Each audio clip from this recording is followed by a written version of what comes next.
Hey folks, back with another video. Let's dive into what stories got my attention today. A bomb blast at a religious seminary in the Pakistani city of Peshawar on Tuesday killed at least 7 people and wounded more than 80, police and hospital officials have said. Now, so far, no group has claimed responsibility of this incident. Now, Peshawar's police chief Muhammad Ali Gandapur told Reuters the bomb contained up to 6 kilograms or 13 pounds of explosive. Now, though militant violence in the city and in Pakistan in general has fallen over recent years, there has been an increase in attacks on the security forces this year in Khyber Pakhtunkhwa province, of which Peshawar is the capital. Now, some of the past attacks have been claimed by the Pakistani Taliban. However, the militant group released a statement saying that they condemned Tuesday's blast and denied involvement. Now, terrorism has continued to plague the country since the 90s as a result of how they handled Afghanistan after the Soviet defeat, by completely ignoring and playing their own politics in the country. Hopefully in the future they would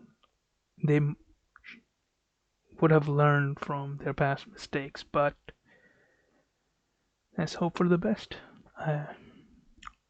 Moving on, four Hong Kong activists entered the U.S. consulate on Tuesday afternoon, just hours after the city's police national security unit arrested the former leader of a pro-independence group ahead of his planned asylum bid at the diplomatic mission.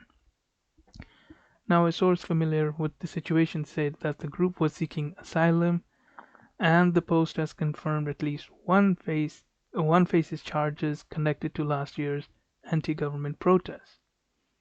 Tony Chung Hon Yim, or Hon Lam, I apologize, however, cannot pronounce it correctly, former convener of the now defunct Student Localism Facebook group, was at a branch of Pacific Coffee opposite the consulate when he was detained by at least 3 officers shortly after 8 a.m. Hours after the swoop on Chung, two former members of the group, Yanis Ho and William Chan, were also arrested when they reported to a police station in connection with their prior arrest on July 29, according to the group's Facebook page. Now, Chung and 3 others were previously arrested under the sweeping new law in July over the group's stated mission to turn the city into a republic, marking the first such crackdown on anti-government activists not at the scene of the street protest. Now, he was then released on police bail. Now, the arrest come days after Taiwan deported Hong Konger Lee Pan-ho for tailing and photographing Chung on the self-ruled island last year. Lee was accused of offering those pictures to pro-Beijing newspapers in Hong Kong. Well, as of October 15, Hong Kong Police's National Security Department had arrested 22 men and 6 women for allegedly engaging in activities that jeopardized national security, with one of the male suspects held twice. Now, in my opinion, Hong Kong is a delicate situation, and I think that our aim should be to primarily pressure Beijing to honor their deal with UK, and secondly to get them to apologize to their own people. I would urge our leaders to have modest goals when it comes to the Chinese Communist Party. We do not want to create a bigger chaos than they have already are suffering. Don't want to increase the sufferings of the Chinese people. Now, moving on Monday, the State Department notified Congress of its approval of a $2.4 billion sale of land-based anti-ship missiles to Taiwan, a move surely to anger Beijing. Now, the news comes just a week after the Trump administration approved the sale of three weapon systems to Taipei worth $1.8 billion. Now, the sale is for 100 Boeing made Harpoon coastal defense systems, which include 400 missiles. Now, the missiles can be placed on fixed systems or fired from trucks and have a range of up to 75 miles. Also on Monday, China announced its intention to sanction U.S. weapon makers Raytheon, Lockheed Martin, and Boeing as retaliation for the weapons approved by the U.S. last week. Now, in July, China had sanctioned Lockheed Martin for other weapon sales to Taiwan. And I would urge that we build strong alliances in the region and also help these countries to defend themselves, and we should help them in that regard as much as we can. We cannot be the policemen of the world, but we can certainly be a country that helps those countries that want to resist tyranny in any way and every way we can. Let the others take on their own battles. Let us just help them when they are on the just path. In a broader in a broader sense, I think this is a good step in creating a credible deterrence against the Chinese Communist Party's any future threats. Moving on to the Caucasus region, which is a regular. Let's take a look at the fresh list of accusations that they are throwing at each other. The Armenian military accused Azerbaijani forces of firing at Armenian border guard position on the country's southern border with Iran. The quote, the Armenian side has already retaliated, end quote, Armenian Defense Ministry spokeswoman Shushan Stepanian said.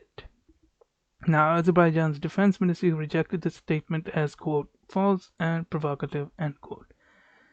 Now, it in turn accused Armenian forces of shelling the Azerbaijani town of Terter and surrounding villages and targeting areas of the Zangilan region with mortars.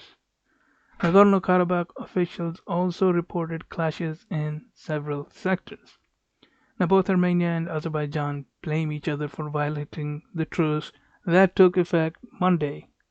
The ceasefire was agreed upon Sunday after talks facilitated by the United States and came after two failed attempts by Russia to broker a lasting truce in the flare-up of a decades-old conflict. Now, all three ceasefire agreements were basically just signed paper, and they were nothing more than just paper with ink on them for the countries, it seems, or just ceremonies of whatever.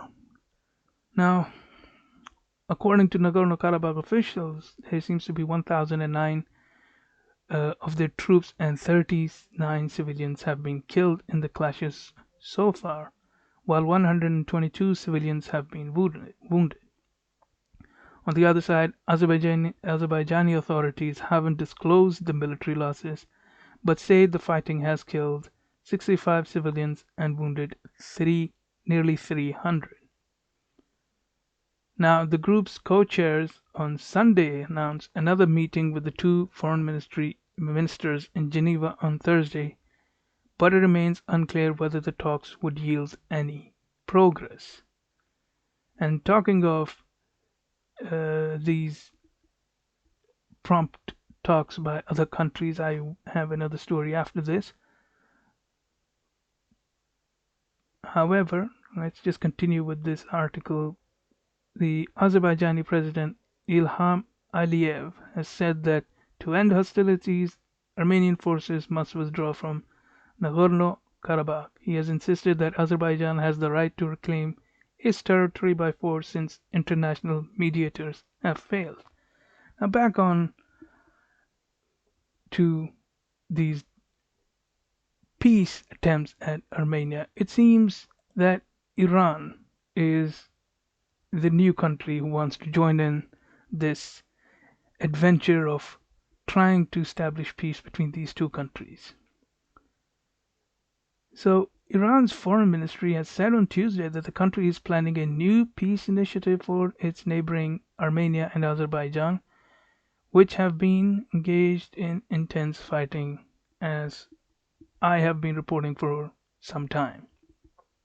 The Iranian Deputy Foreign Minister Abbas Araghchi shall present the initiative to officials representing the Armenia and Azerbaijan, as well as regional powers like Turkey and Russia, the Iranian Foreign Ministry spokesperson said in comments carried by the state media.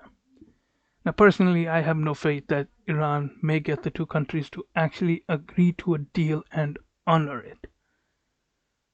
However, I think Iran could use a success in this conflict to gain some form of credibility. Although I wish Iran all the success in this matter, but history shows that these two countries are locked in some kind of, I don't know what their thinking is, but they're stuck in, there's some kind of an itch that these two countries have, that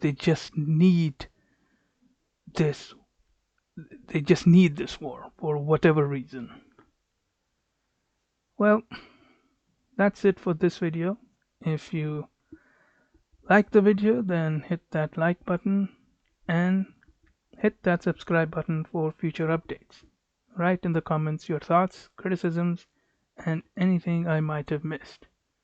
And I will see you in the next video.